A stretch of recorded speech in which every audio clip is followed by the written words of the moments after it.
दोस्तों, कहानी का नाम है बेवकूफ मुखिया। चलिए सुनते हैं। एक गांव में मुंशी नाम का व्यक्ति रहता था, जो गांव का मुखिया था। मुखिया एकदम बेवकूफ था। वो लोगों के झगड़े सुलझाने की बजाय उन्हें और ज्यादा मुसीबत में डाल देता था। गांव के ठीक पीछे एक स्थान था, जहां पर बैठकर मुखिया लोगों के झगड़े सुलझाया करता था। एक दिन रामू अपने आम के पेड़ को पानी दे रहा था। आम का पेड़ बहुत बड़ा था। उसका आधा हिस्सा रामू की हिस्से में और आधा हिस्सा श्यामू की घर की ओर झुका हुआ था। श्यामू ने उस आम के पेड़ से कुछ आम तोड़ लिए। ये देखकर रामू को बहुत गुस्सा आया। उसने तुरंत श्यामू से कहा, तुमने फल क्यों तोड़ा? श्यामू ने जवाब दिया, मैंने तो अपनी जगह खड़े होकर फल तोड़ा है। आम का पेड़ मेरा है, तुम इस तरह फल नहीं तोड़ सकते। रामू ने झगड़ते हुए कहा, मैं तो इसी तरह रोज फल तोड़ दूंगा। श्यामू ने जवाब दिया। ये सुनकर रामू ने कहा, मैं मुखिया के पास जाऊंगा और तुम्हारी हरकतें भी बताऊंगा।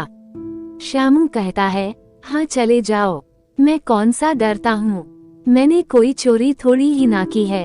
अगली सुबह दोनों मुखिया के पास जाते हैं और अपने झगड़े के बारे में मुखिया को बताते हैं।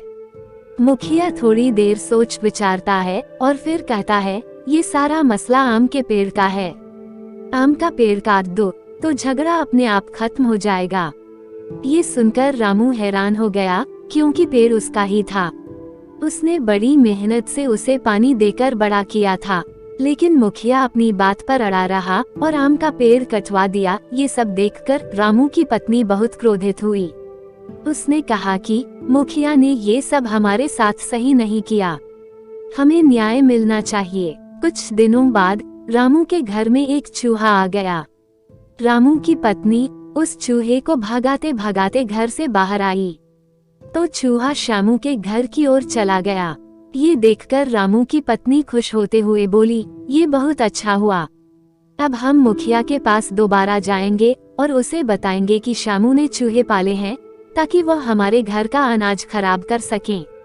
रामू की पत्नी सारी योजना रामू को फिर से सुनाती है और सुबह दोनों मुखिया के पास जाते हैं। मुखिया दोनों की बातों को ध्यान से सुनता है और फिर श्यामू से कहता है, श्यामू, ये तुमने ठीक नहीं किया। अच्छा रामू, तुम एक काम करो, श्यामू ने चूहा पाला है तो तुम बिल्ली पाल लो। जैसे ही वह चूहा तुम्हारे घर आएगा, तुम्हारी बिल्ली उसे खा जाएगी और इस तरह तुम्हारा ये झगड़ा यहीं खत्म हो जाएगा। मुखिया की यह तरकीब सुनकर रामू और रामू की पत्नी काफी खुश हुए और उन्होंने तुरंत ही जाकर एक बिल्ली खरीदी और उसे घर ले आए। अगली सुबह जैसे ही चूहा आया, बिल्ली ने उसे दबोच लिया और खा गई। अब ये बिल्ली श्यामू के घर जाती और उसके अनाज को तितर बितर कराती। ये सब देख श्यामू की बहू को काफी गुस्सा आया। वह श्यामू को लेकर मुखिया के पास गई और आज हुई सारी घटना को मुखिया को बताया। मुखिया ने ये सब सुनकर कहा, देखो श्यामू, अगर रामू की बिल्ली तुम्हारे घर आ रही है तो तुम एक काम करो, तुम एक कुत्ता ले आओ। इसके बाद रामू की बिल्ली तुम्हारे घर के आसपास भी नजर नहीं आएगी। श्यामू को मुखिया का यह उपाय काफी अच्छा लगा और वह तुरंत बाजार गया और एक पालतू कुत्ता लेकर आ गया। अगली सुबह बिल्ली जब श्यामू के घर आई तो श्यामू का कुत्ता उस पर भौंकने लगा। कुत्ते ने बिल्ली को दबोच लिया और खा गया।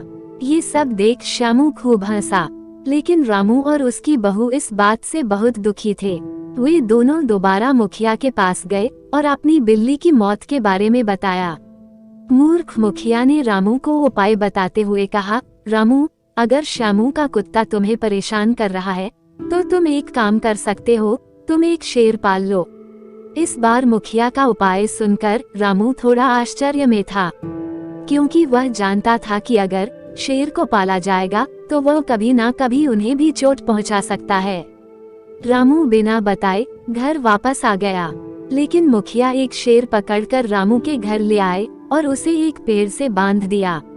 ये सब देख रामू डर गया, लेकिन फिर उसने हिम्मत की और उस शेर को खाना दिया। अगली सुबह जब कुत्ता रामू के घर आया तो शेर ने उसे दबोच लिया और खा गया। कुछ दिन शांति से बीते, लेकिन अब शेर के भोजन की व्यवस्था करते करते रामू के घर का अनाज भी खत्म होने लगा था। अब वह शेर को बहुत ही कम भोजन देने लगा। भूखा शेर बहुत तेज तेज दहाड़ने लगा। उसने अपनी जंजीर तोड़ी और गांव की तरफ निकल गया। शेर को खुला हुआ देखकर गांव के लोग इधर उधर भागने लगे। चलते चलते शेर मुखिया के पास ही पहुंच गया। शेर को आता हुआ देख मुखिया ने कहा, अच्छा तो रामू तुम्हें खाना नहीं देता है, तुम भूखे हो इसलिए मेरे पास आए हो। इतना कहते ही शेर ने मूर्ख मुखिया के ऊपर हमला कर दिया और उसे खा गया। दोस्तों, आपको ये कहानी पसंद आई हो तो इस चैनल को सब्सक्राइब करें, वीडियो को लाइक करें, कमेंट करें और अपने अधिक से अधिक दोस्तों को शेयर करना ना भूलें। धन्यवाद।